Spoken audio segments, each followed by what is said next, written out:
আসসালামু আলাইকুম। আমি ডাক্তার রাকিব।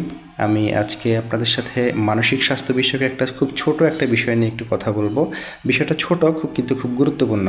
সেটা হচ্ছে আমরা যখন চেম্বার করি বা আমরা যখন রুগী দেখি, সেক্ষেত্রে আমাদের একটা জিনিস, কিছু জিনিস ফলো করতে হয়, যে রুগীর সম্মান আমাকে রক্ষা করতে হবে, রুগীর ডিগনিটি, রুগীর গোপনীয়তা, এগুলো আমাকে রক্ষা করতে হবে।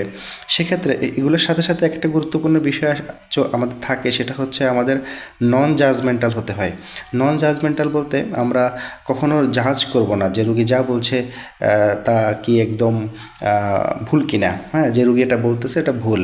বা আরও এটা ছাড়াও আরও অনেক বিষয়ে যে আমরা অনেক সময় জাজ করে ফেলি, যে একটা রুগী আসছে, স্বামী স্ত্রী মারামারি করে আসছে, বা স্বামী হাজব্যান্ড ওয়াইফকে মারলো, সেক্ষেত্রে আমরা আসার সাথে সাথে বলি যে, বা আমরা ভাবি, মানে নিজেরাও মনে মনে হয়তো ভাবি যে স্বামীটা কত খারাপ যে মারলো, হ্যাঁ, ওয়াইফকে মারলো। অথবা ওয়াইফ আসলো, স্বামীকে কামড় দিল, হ্যাঁ। এরকম হাজব্যান্ড আসলো, আজকে গতকাল রাতেও একজন পেশেন্ট আসছিল, যে হাজব্যান্ড আসছিল যে বউ কামড় দিছে। তখন আমরা সাধারণত ভাবি, ইনিশিয়ালি আমাদের মাথায় আসে বউটা কত খারাপ, বা আবার যখন স্বামী বউকে মারে, যে স্বামীটা কত খারাপ। আবার অনেকে আসে যে একটা পয়জনিংয়ের কেস নিয়ে আসে, যে একটা বিষ খেয়ে আসলো। তখন আমরা ভাবি সে কী কাজটা করলো, বোকার মতো কী কাজটা করলো, মনে মনে হলেও আমরা ভাবি। কিন্তু আমরা এটা করা উচিত না। আমরা করা উচিত না বলতে, আমরা যদি করিও, সেক্ষেত্রে আমাদের রোগীকে ডিল করার সময় আমাদের নন জাজমেন্টাল হতে হবে।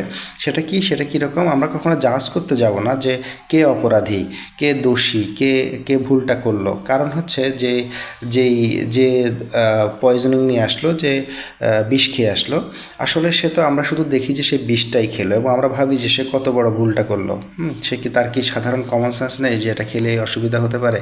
কিন্তু আসলে প্রকৃতপক্ষে তার বিষ খাওয়ার পিছনে একটা ব্যাকগ্রাউন্ড আছে, একটা বিশাল ব্যাকগ্রাউন্ড। হ্যাঁ, সে কেন খেলো, তার মানসিক অবস্থা কেমন ছিল, সে কি কোনো দুশ্চিন্তায় ছিল কিনা, সে অ্যাংজাইটিতে ছিল কিনা, তার সাথে অন্য কারো কোনো কনফ্লিক্ট ছিল কিনা, বিভিন্ন বিষয় এখানে জড়িত। তার কি আর্থিক অবস্থা, তার পারিবারিক অবস্থা, বিভিন্ন বিষয় জড়িত, তাই না? এখন সবগুলো বিষয় সে যখনই সে কুলায় উঠতে পারতেছিল না, যখনই সে মেনটেন করতে পারতেছিল না, তখনই সে একটা অ্যাটেম্প নিচ্ছিল যে কোনো কিছুর। তাহলে আমরা যেটা মূল বিষয়, সেটা যে বলতে চাচ্ছি, সেটা হচ্ছে আমরা যে কোনো ক্ষেত্রে যখন আমরা রুগী দেখব, যে আমরা কখনো জাজমেন্টাল হব না, যে এটা করে আসছে মানে এ খারাপ, এ ভালো, এরকম কোনো জাজমেন্টে আমরা যাব না।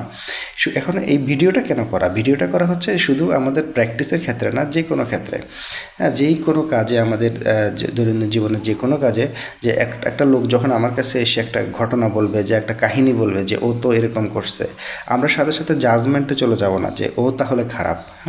কারণ ওটার পিছনে একটা বিশাল ব্যাকগ্রাউন্ড আছে, যেটা আমাদের হয়তো জানা নাই, ব্যাকগ্রাউন্ডটা হয়তো আমাদের জানা নাই, বা আমরা জানিও না যে আসলে কি হয়েছে। সেজন্য আমরা কখনো জাজমেন্টে যাওয়াই উচিত না অন্যের বিষয়ে। এই ভিডিওটা এই জন্যই করা, হয়তো আমরা যখন জাজমেন্টে যাব না, আমরা যখন নিউট্রালি থাকার চেষ্টা করব, অন্যের বিষয়ে আমরা জাজমেন্টে তেমন যদি না যাই, হয়তো আমাদের যে মানসিক শান্তিটা, সেটা আরও বেশি বজায় থাকবে। যখনই আমি জাজমেন্টে চলে যাব, তখন অন্যকে একটা কমেন্ট করে বসবো, এটা নিয়ে আরও ঝামেলা বাড়বে, বা ওই যিনি আমার অপোজিটে আছেন তিনি শুনলেও তার খারাপ লাগবে। কারণ তার মানসিক অবস্থা কিন্তু আমরা জানি না। হ্যাঁ, তার মানসিক অবস্থা কিন্তু যদি স্টেবল থাকলো, তাহলে তো এটা ঠিক এরকম হতো না বিষয়টা। হ্যাঁ, তো এটা হচ্ছে আমরা সবসময় আমাদের ব্যক্তিগত জীবনে আমরা নন জাজমেন্টাল হওয়ার চেষ্টা করব। যেমন ও তো এটা করছে, ও খারাপ, ও তো ওটা করছে, ও এরকম। আমরা এরকম কখনো জাজমেন্টে যাব না, জাজমেন্টে যাওয়া উচিত না। জাজমেন্টে গেলেই হচ্ছে মানসিক শান্তি নষ্ট হয়। আমরা সবসময় চেষ্টা করব জাজমেন্ট থেকে দূরে থাকতে। আমরা এরকম হুটহাট জাজমেন্টে যাব না। আশা করি ভালো লাগবে ভিডিওটা। আর আমাদের ব্যক্তিগত জীবনে আমরা মেনে চলার চেষ্টা করব। ধন্যবাদ সবাইকে।